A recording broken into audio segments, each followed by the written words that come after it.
I am Lewis. This is my story, my book. It is entitled Encountering Life's Endings, but it could very well be titled Lessons for Life. For death is not the greatest tragedy that befalls us in life. What is far more tragic is for a significant part of ourselves to die while we are still alive. Hello and welcome back to the show. This is your host, Don McCauley. Today we're welcoming to the program author Louis Silverstein, and Louis is the author of Encountering Life's Endings. Louis Silverstein, Ph.D., Distinguished Professor of Humanities, Columbia College, Chicago, is a transcendental philosopher and practitioner, multicultural and multi-consciousness educator, author, and social activist. His areas of special interest include death and dying, love and relationships, peace and social justice, planetary consciousness, psychedelos, and spirituality. Louis Silverstein, how are you? I'm quite fine. Good speaking with you. Let's just start with a big question. What occasioned the writing of a book on death and dying? Well, yesterday at the conclusion of a college council meeting, I'm a college teacher, one of my colleagues approached me and he thanked me for writing such a book, and I asked him why, and then he went on to tell me that his mom is dying of ovarian cancer. You know, that what I wrote gave him a greater understanding of what death and dying are all about. He learned how to better serve his mother, he told me, in this time of life. He learned for himself how to deal with the impending loss of a loved one.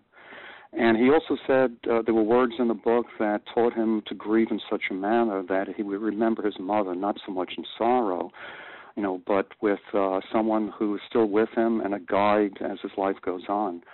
But really what started this is I'm the last surviving member of my birth family. My mother died, my father has died, my three brothers have died, and when I told people after the loss of a loved one, when they asked me, how are you, and I took those words sincerely, and I started to tell them, what occurred almost in all cases was they're telling me about the losses in their lives and what they had yet to work out in terms of those losses, and how those losses still kept their life, what I would have to say is not fully alive.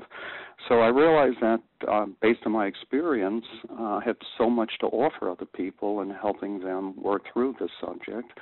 I also teach a course in death and dying, and the reputation for this class in the student grapevine is you must take this course before you graduate. It will absolutely change your life. In your opinion, what did Plato mean when he said, if you wish to live well, practice dying? My mother died at the age of 94. My two kid brothers died at the ages of 47 and 44. One of my brothers lost his son at the age of 6.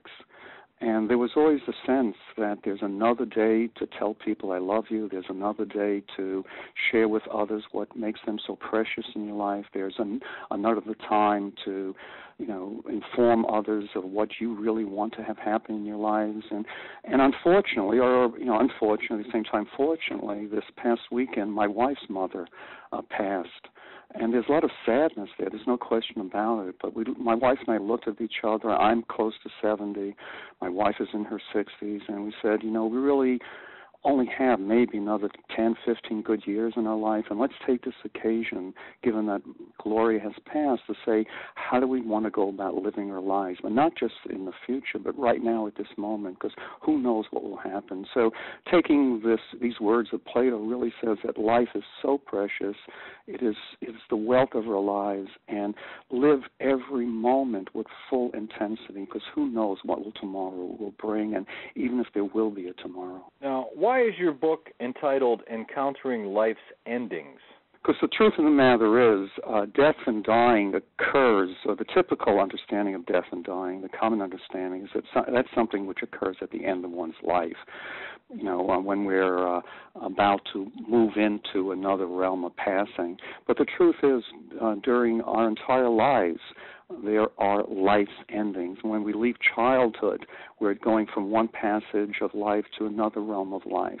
When divorce occurs, and I have been divorced, and I know the experience of being divorced is like the death. It's like an ending of life's passions, life's feelings, and what do you do after that there?